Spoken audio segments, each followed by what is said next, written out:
My name is Sahar Vasquez. My name's Andy McAleese. My name is Angelica Chiketam Korongo, I'm a stability leader.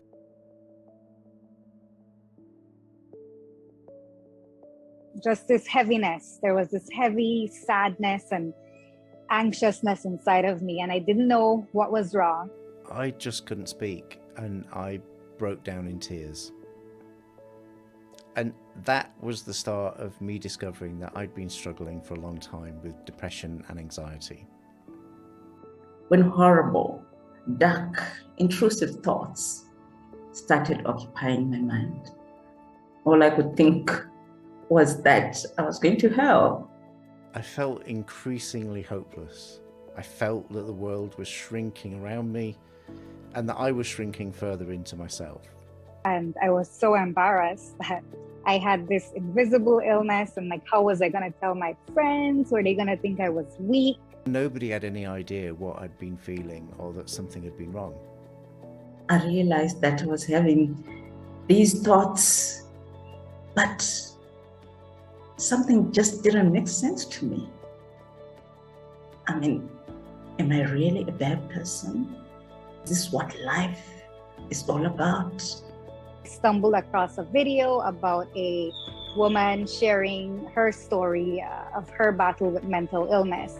That inspired me to share. Seeing a colleague who had themselves experienced depression, and they'd been really open about their experiences and were now thriving. And that made a big difference to me because I could see a way forward and I could see that I too could recover. I began to share my story with friends and family members. And that was when my mental health advocacy began. I've been really able to see how sharing helps other people that were like me. I was determined that I was going to be open about my experience. Having a mental condition does not mean the end of the world.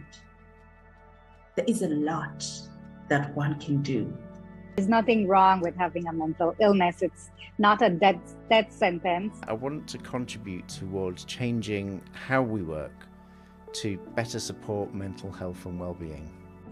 Working together and sharing our stories help us all to realize and learn how to help people in their varied communities.